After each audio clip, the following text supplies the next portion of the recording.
Kita berjumpa lagi. Semangat pagi teman-teman semua di seluruh Nusantara dan di seluruh perairan di dunia. Tentu sudah lama, 1 minggu lebih, saya ingin menyapa teman-teman seprofesi maritim, baik dari nautika, teknika, tata laksana, manajemen, di darat dan di kapal laut seluruh Indonesia, dari Sabang sampai Merauke, dari Miangas sampai Rote. Di Asia yang berada di Jepang, Cina, Malaysia, Singapura, Brunei, Thailand, dan di Asia Timur.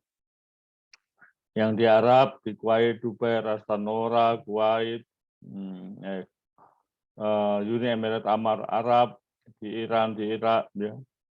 Di Afrika tentu banyak sekali, masih ada juga saudara kita yang di Mesir, Nigeria, Somalia, Madagaskar, di Amerika, di Tacoma, Panama, Texas, Amerika Latin, di Australia, Eropa, Australia juga dan sekitarnya, Eropa, di Belanda, Italia, Laut Tengah, dan lain-lain yang sangat kami banggakan.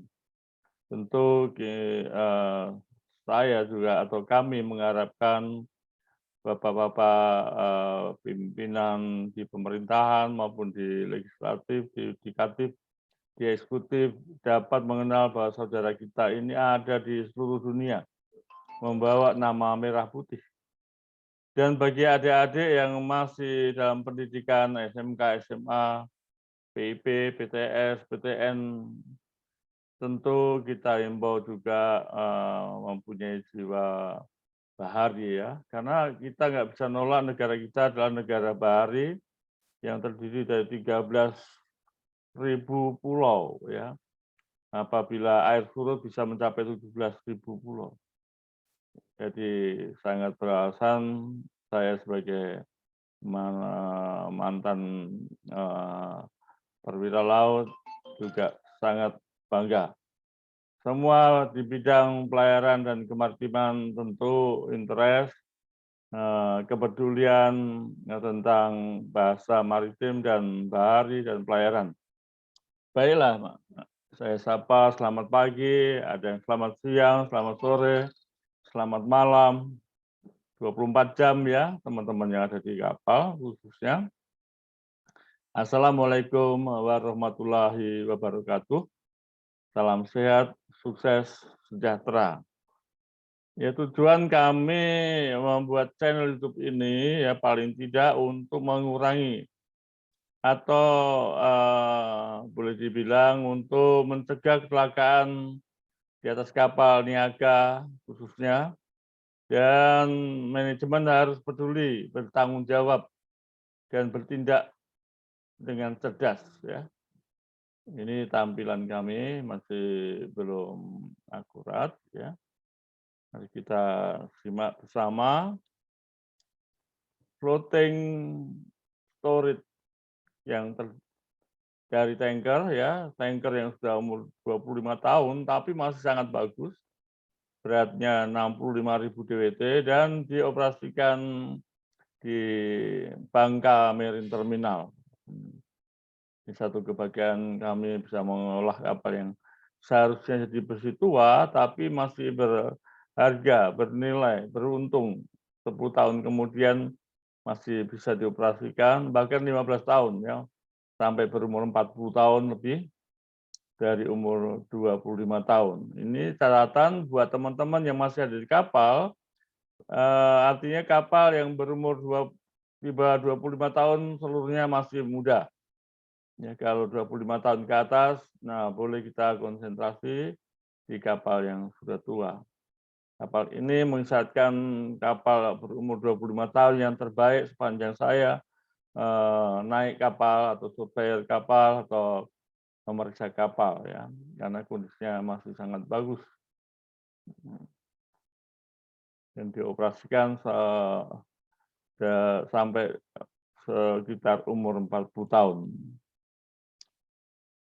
Ini kita lihat ada satu kegiatan pemeriksaan manual sounding ya. Ini setiap tahun kami kalibrasi di Bandung ya, di apa namanya, di meteorologi ya, meteorologi di Bandung ya. Setiap tahun pasti dicek. Tetapi di bagian belakang ini teman-teman bisa lihat ini salah satu Smith metering system yang bisa mendeteksi minyak yang diekspor keluar itu 4 digit ya di belakang koma per barel. Jadi kira-kira sangat teliti. Saya kira semua offshore yang besar-besar menggunakan Smith metering system. Nah, ini teknologi yang sudah lama, yang terkenal. Ya, beratnya total itu sekitar 50 ton. Ini kami pasang dari metering system kapal yang sebelumnya ke sini. Jadi tidak usah khawatir kalau di offshore itu bongkar tidak ada yang bermain-main. Baik sounding manual yang 30 meter ini diperiksa, juga ada MMC juga ya, metering system yang yang akurat sekali juga, tapi paling akurat adalah Smith metering system. Ini spesial sistem metering yang terkenal. Mari kita teruskan. Ini tim manajemen memeriksa ya, termasuk saya juga periksa kondisi kapal sebelum ekspor. Mari kita lihat ya, tim kami bersama ada seorang kapten, juga superintenden dari migas yang tengah, yang putih saya, kemudian dari tim lainnya juga periksa dokumentasi dari operasional di offshore. Jadi kita betul-betul sangat teliti dan dapat dipertanggungjawabkan. Bedah buku ini ya memang khusus profesi maritim. Ya, jadi kami bedah buku manajemen tentang develop emergency and damage control plans, ya itu tambah ya plans, emergency and situation handle. Dukungan Anda sangat berarti, ya karena ini menyangkut performan dari para manajemen yang peduli untuk berbenah ya dan selalu mengontrol, selalu memeriksa secara berkala kapal-kapal baik kapal milik Pertamina, milik negara maupun kapal swasta. Ya, dukungan Anda kami harapkan tombol subscribe untuk melihat kepedulian teman-teman baik yang di darat maupun yang di laut agar pada waktu kami upload buku yang berikutnya, bedah buku berikutnya maksudnya berikan tanda like dan share kepada teman-teman WA Group yang lain ya, supaya kita beramal tanpa membuat bisa beramal. Apalagi ini jujur aja ya boleh dibilang 99% idealnya kami beramal bakti kepada dunia kemaritiman. Ada 3 alma mater ya, ini adalah alumni saya sebagai ibu kandung profesi dari Semarang, dari STP, dari BPTIP. Kita perlu bangga ya. Bulan lalu ada 100 tahun sekolah pelayaran di Makassar. Ya tentu sangat membanggakan bagi kita. Kalau untuk ini Semarang, Apel ini baru tahun 64, STIP tahun 57, BP3IP tahun 49. Jadi tidak ada warga negara kita yang tidak peduli tentang kemaritiman karena memang kenyataannya negara kita ini terdiri dari 13.000 pulau ya. Jadi jangan bertahan sebagai nelayan terus, tentu yang nelayan berpendidikan meningkat menjadi manajemen-manajemen atau perwira-perwira ya di kapal-kapal modern. Himbauan kami seperti ini ya, tidak pernah bermimpi kami atau saya sebagai dosen maritim, penulis buku kemaritiman terbanyak, sponsor dari Bapak Kapten Weku Frederick Karuntu, Master Mariner, Direktur SPIP, juga BP3IP Jakarta. Terima kasih, Cap. Ya, ini untuk memotivasi. Salah satu sarana memberikan motivasi kepada para master dan seluruh perwira operasional level, juga kepada supporter support dari para pelaut, ya. Kalau anak buah ke bawah, mandor serang ke bawah namanya support, ya. Kalau untuk perwira yang masih terkena dinas jaga, itu disebut perwira operasional. Untuk yang manajemen adalah top manajemen Kapten KKM volume 1, bahkan tambah Master 1, karena Master 1 juga merangkap kepala kerja. Kita lanjut lagi. Buku-buku tadi ini antara lain ini ya, ada puluhan buku yang kami akan bedah, tentu bertahap ya, karena saya sendirian tanpa sekretaris dan kondisi masih dalam keadaan belum sehat betul ya.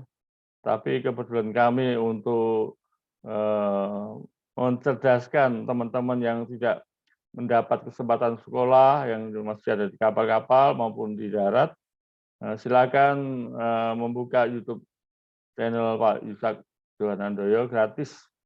Ya, hanya kami mohon dukungan subscribe-nya supaya terlihat seberapa banyak minat atau kepedulian. Kalau perlu ya secara ekstrim, jangan bicara kapal, kemaritiman, pelayaran, bahari kalau tidak kita peduli ya. Boleh jadi pendengar, penonton, atau bahkan sebagai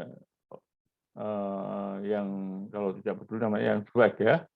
Ini maaf kata, mungkin kata-kata saya ini bukan berarti berniat menyinggung, tapi kenyataan kita masih butuh kepedulian para pejabat tinggi, menengah, pejabat bawahan, dan seterusnya. Kapal harus layak laut. Ini saya viralkan, betul-betul saya punya alasan yang sangat kuat, ya walaupun di pendidikan jarang dosen ataupun perwira siswa yang mempermasalahkan ini. Di urutan ini sudah kami bahas mungkin lebih dari 10 kali tentang tanggung jawab. Pertama adalah pemilik kapal, kedua biro klasifikasi, ketiga kepala otoritas pelabuhan, dan keempat pemilik muatan dan keagenan penumpang kapal. Dari kita sebagai nakoda top manajemen itu memang waktu naik kita tidak pernah tahu kapal itu kondisi bagaimana, yang dikelola oleh 4 urutan 1, 2, 3, 4. Jadi tapi kita siap karena kita mau mencari kerja, jadi apapun keadaannya. Tapi ada hal-hal yang berbahaya yang bisa mengakibatkan rusaknya kapal, kapal error ya, navigasi error, atau tabrakan, terbakar dan kandas, dan bahkan sampai tenggelam, dan bahkan yang lebih fatal membawa korban nyawa. Kami harapkan himbauan ini bisa diterima sesuai dengan porsinya masing-masing. Ya, kewajiban pemilik kapal yang berkaitan dengan keselamatan. Ini kita mau selamat kalau memang tidak dilibatkan pemilik kapal, ya nggak apa namanya ya, yang nggak normal. Jadi semua yang berkaitan siapapun orangnya yang berbicara tentang kapal itu sedikit biarpun 1% mempunyai tanggung jawab kepada kapal. Ini tidak kami bahas secara detail, boleh dibaca dan seterusnya. Ada satu diagram strategi perawatan. Perawatan ini sudah sangat terkenal. Dia ada 2, perawatan berencana dan tidak berencana. Kalau tidak berencana itu dikatakan breakdown repair, tetapi kalau berencana itu direncanakan. Ya. Plan maintenance system itu sangat terkenal. Dia memiliki 2 sistem ya. perawatan pencegahan dan perbaikan. Tinggal nanti di mana yang dominan adalah perawatan pencegahan. Kita jangan sampai memperbaiki sesuatu. Ya, lebih baik mencegah dan mencegah. Kalau perbaikan tuh biayanya sangat besar, bisa 10 kali lipat sampai 50 kali lipat, bahkan bisa lebih. Dan pencegahan ini kalau diterapkan akan mempunyai perawatan periodik dan pemantauan. Ini yang kami lakukan dan sudah kami praktekkan, ya. Dalam periodik kita perlu pengukuran dan pengukuran yang secara detail, ya. Ini maaf sayang gambarnya kepotong, jadi agak terganggu sedikit. Baik, kami lanjutkan saja untuk teman-teman bisa melihat di dalam strategi perawatan, ya, dan perbaikan ini adalah diagram yang paling populer dan yang paling banyak dipergunakan di manajemen kapal, ya. Semua standar internasional safety management. Kalau manajemen saja sejak zaman dulu kala sudah ada, sejak zaman Titanic sudah ada. Tetapi penekanan safety itu mulai berlaku dengan adanya tragedi Titanic dan sampai sekarang terus berkembang kata-kata safety di semua aspek yang ada di kapal. Ya, pilihan strategi perawatan, perbaikan ini baik selain pelajaran juga diterapkan. Semuanya bisa diterapkan. Saya sendiri juga menerapkan hal ini ketika jadi mahasiswa 1 selama 10 tahun, ya, tahun 80 sampai tahun 90. Dan begitu jadi KKM rasanya lebih santai. Karena penguasaan sebagai kepala kerja di kapal menggunakan strategi perawatan dengan benar. Baik insidentil, maintenance maupun periodik, ya, itu kita lakukan dengan sebenar-benarnya. Jika ada perawatan berencana, berarti kita akan terjadi 85% insidentil. Kurang lebih tentu, ya, tidak ada harga mati. Kalau kita berencana, ya mudah-mudahan kejadian insidentil itu seminimal mungkin. Kalau 85% versus 20% jauh sekali. Ada juga perusahaan yang mempunyai modal besar, dia akan mengurangi kecelakaan-kecelakaan yang kerusakan yang diakibatkan insidentil yang tidak terencana, tetapi memang butuh biaya yang bagus. Jadi tidak pernah ada penggantian barang-barang bekas, semua baru, ya. Karena kapal itu direncanakan untuk 25 tahun, bukan untuk 10 tahun atau 15 tahun. Itu rata-rata baru break even point, baru kembali modal. Jadi ini perlu dipahami oleh teman-teman yang di kapal baru 15 tahun harus berusaha keras untuk bagus. Jangan sampai kurang dari 85% itu kondisinya. Kalau 25 tahun itu diharapkan masih ada 75%. Ini kenyataan, dan saya sendiri sebagai marine surveyor sudah berkali-kali melihat kapal yang dirawat dengan baik dan kapal yang dirawat tidak baik. Kapal yang dirawat dengan baik umur 25 tahun masih bagus. Perawatan insidentil ini tidak usah kami bahas, boleh dibaca saja, ya. Jadi perawatan insidentil namanya breakdown repair. Kita ini anak tidur langsung break out. Ini anak tidur mesin rusak, itu namanya breakdown repair. Nah, baik, ini pelajaran yang sebisa mungkin jangan dilakukan pada perawatan insidentil, ya. Jadi kami ulangi lagi, perawatan insidentil bisa mempercepat kondisi kapal off hire. Jadi kalau kapal sering-sering rusak, tentu penyewa juga mabuk, ya. Muatannya tidak tercapai. Oleh karena itu, kalau kapal yang sering rusak-rusak, ya, teman-teman yang di laut, yang di kapal, perhatikan, ya, mulai dari nakoda, KKM, ya, saudaraku semua ini, di tengah-tengah kesulitan menciptakan performa kapal, Tetapi kenyataan kalau sering rusak tanpa teman-teman pelajari, selidiki, diteliti, maka akan terjadi off hire. 1 hari saja off hire sudah menjadi kerugian yang besar. Apalagi harus sampai berhari-hari ya. Misalkan jangan sampai terjadi. Nah, gambar ini saya kira mudah sekali dipahami. Ini sering di dalam kelas kami uraikan, yaitu saya singkat kapal itu pertama kali meluncur adalah kondisi 100%.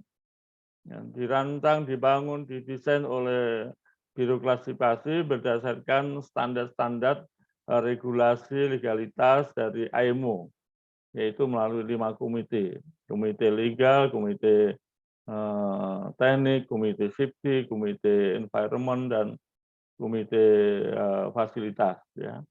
Jadi oleh karena itu urutan kedua adalah Biro Klasifikasi. Kenapa setiap tahun mengadakan annual class survey? Setiap tahun, sehingga sampai tahun kelima itu paling tidak sudah 5 kali. Padahal di tengah-tengah ada intermediate class survey, ya menjaga kalau kondisi yang agak berat. Dan pada 5 tahun pertama diadakan spesial class survey. Sehingga kapal pada 5 tahun pertama itu diperkirakan turun hanya 5% saja. Entah depresiasi maupun pengurangan tenaga atau performanya. Jadi pada saat 5 kali special survey atau pada usia 25 tahun, itu kapal diperkirakan masih kondisi 75%. Ya, kalau pada saat itu kondisinya di bawah 70%, boleh dikatakan ya bad maintenance atau perawatan yang sering terjadi insidentil. Ini mengisyaratkan perusahaan pelayaran maupun biro klasifikasi kurang memperhatikan kondisi kapal. Jadi hanya keuntungan saja yang diperhatikan, ya profit oriented tanpa mempedulikan performance oriented. Ini kami himbau bahwa pemilik kapal perlulah kebutuhan kapal dengan baik, karena kapal itu adalah keuntungan dan kerugian Anda yang punya aset. Dan untuk biro klasifikasi, nama baik biro klasifikasi jangan disalahgunakan. Ya, kami harapkan betul kajiannya setiap tahun yang diperiksa apa aja laksanakan dengan baik, ya, karena Anda punya otoritas tersendiri. Nah, 5 tahun sekali juga harus kembali. Tahun ke-6 sama dengan tahun pertama dan seterusnya. Ya, jadi kita harapkan, dan saya menjadi saksi mata, saksi pengalaman, bahwa kapal di usia 25 tahun kondisi bisa masih ada 80%. Ya, kami nggak sebut namanya, karena setelah itu kami operasikan lagi, bisa sampai mencapai 40 tahun masih kondisi baik. Nah, ini penting disikapi buat teman-teman engineer khususnya, ya. Oke, ini kami ambil dari buku, jadi kondisinya masih ada halaman gambar grafik nomor 7 ya, modul nomor 7. Nah, saya lompati saja. Dan mengenai kru untuk ya Anda perlu pahami, semua awak kapal dari semua bagian itu ada nautika, engine, steward, dan lain-lain, harus bekerja profesional. Ya harus ya. Kru semua sudah menyandang profesi, ya, menyandang profesi class surveyor, harus bekerja sama dengan profesi untuk menciptakan kapal sehat. Ini bisa dibaca secara detail ya, sehingga sempat mengurangi kata-kata yang sangat sayangkan kalau penjelasannya dikurangi dari kalimat-kalimat ini. Sertifikat. Nah, kalau kita ingat sebelum tahun 80 itu kapal-kapal segede apapun sertifikatnya paling hanya belasan ya. Sertifikat badan kapal, sertifikat dari badan pemerintahan atau statutory, dan masih lagi sertifikat lainnya. Ini saat ini kalau untuk kapal-kapal yang di atas 5.000 ton aja sudah memiliki sertifikat sampai di atas 25 sertifikat. Dan sertifikat itu mengikat untuk ada baiknya juga, tetapi terlalu banyak ya. Sehingga waktu pemeriksaan sering terabaikan, tidak semuanya. Tetapi ketika sertifikat itu expire, langsung diputuskan kapal tidak boleh layak laut. Jadi ada yang expirednya karena due date sudah habis, tidak melihat kondisi masih bagus. Atau sebaliknya, masih up to date, tetapi kondisi sebenarnya sudah expired atau mesinnya peralatannya tidak benar ya. Ini yang penting disikapi oleh pemilik kapal, biro klasifikasi dan jasa bandar juga semua lima-limanya termasuk orang kapal itu harus menyampaikan kabar kondisi yang sebenar-benarnya. Ya, ini secara singkat di bab rujuk ini kami sampaikan ini untuk latihan tugas ya, boleh dipakai sebagai penyegaran. Rangkuman. Strategi perawatan merupakan senjata yang paling ampuh dalam merawat, mengelola, dan mengoptimalkan kinerja kapal secara teknik dan operasional. Nah, tentu ditambah lagi ini ya manajemen. Namun semuanya itu tidak akan pernah efektif dan efisien apabila tidak mendapat dukungan dan pemahaman yang sama dari manajemen kapal dan manajemen kantor. Ya, 100 kata-kata ini sudah berjalan selama ya paling tidak sudah belasan tahun kami canangkan. Masalah yang dapat menjadikan suatu kesempatan yang baik apabila kita mau bekerja keras. Ini perkataan dari Pak Henry J. Kaiser, pendiri industri. Ya, baiklah kita sambungkan lagi.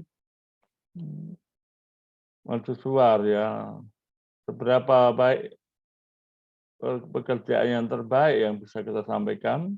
Paling tidak setiap hari seperti mercusuar memberikan sinyal keselamatan pelayaran kepada semua kapal. Tidak pandang kapal kecil, kapal besar, dia bisa melihat. Ini tingginya 54 meter. Saya sudah 2 kali ke sana, untuk sudah berulang kali saya sampaikan. Ini suar tahun buatan 1862, berarti sudah 160 tahun tetap berkarya. Mudah-mudahan teman-teman terinspirasi selama kita masih hidup ya dengan profesi kita, berkaryalah untuk junior-junior kita atau generasi penerus kita ya. Baik, ini tetap ada kesempatan berpikir buat teman-teman semuanya, pikirkan apa yang akan kita perbuat hari esok. Dukungan Anda sangat berarti, silakan tekan tombol subscribe agar pada waktu kami upload buku baru dapat informasi yang baru. Ya, tanda like dan berbagilah kepada teman-teman di WA grup Anda ya, baik yang profesi maupun tidak profesi. Salam sehat, semangat, sukses selalu untuk Anda. Wassalamualaikum warahmatullahi wabarakatuh. Terima kasih. Kita akan masuk ke modul yang berikutnya. Ya, sekali lagi terima kasih yang ucapkan.